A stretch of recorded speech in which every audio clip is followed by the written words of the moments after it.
റമളാനിന്റെ രാത്രി കരയാനുള്ള രാത്രിയാണ്. ഹബീബ് കരഞ്ഞിട്ടുണ്ട്, സിദ്ദീഖുൽ അക്ബർ തങ്ങൾ കരഞ്ഞിട്ടുണ്ട്, ഉസ്മാൻ ഇബ്നു അഫ്ഫാൻ തങ്ങൾ കരഞ്ഞിട്ടുണ്ട്, അലി ഇബ്നു അബീ ത്വാലിബ് തങ്ങൾ കരഞ്ഞിട്ടുണ്ട്. കരയേണ്ട മാസമാണ്.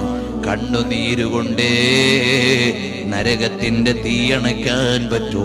അല്ലാതെ അറബിക്കടലിലെ വെള്ളം മുഴുവൻ ഒഴിച്ചാലും നരകത്തിന്റെ തീയണയൂല.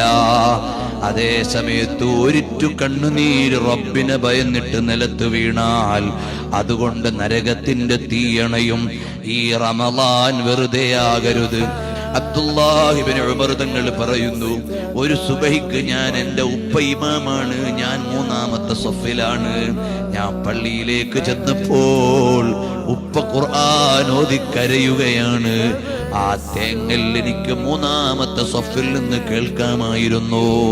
മറ്റൊരു നിവേദനത്തിൽ കാണാം, നബി സല്ലല്ലാഹു അലൈഹി വസല്ലം തങ്ങൾ ഖുർആൻ ഓതിയിട്ട് ചിലപ്പോൾ അവിടുത്തെ നെഞ്ചത്ത് നിന്ന് വറവ് ചട്ടിയിൽ പൊരിയുന്ന ശബ്ദമാണ് ഹബീബിന്റെ നെഞ്ചത്ത് നിന്ന് കേൾക്കുന്നത്.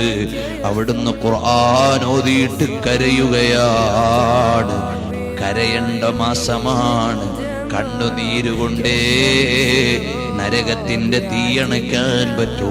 അല്ലാതെ അറബിക്കടലിലെ വെള്ളം മുഴുവൻ ഒഴിച്ചാലും നരകത്തിന്റെ തീയണയൂല. അതേ സമയത്ത് ഒരിറ്റു കണ്ണുനീര് റബ്ബിനെ ഭയന്നിട്ട് നിലത്ത് വീണാൽ അതുകൊണ്ട് നരകത്തിന്റെ തീയണയും. ഈ റമളാൻ വെറുതെയാകരുത്.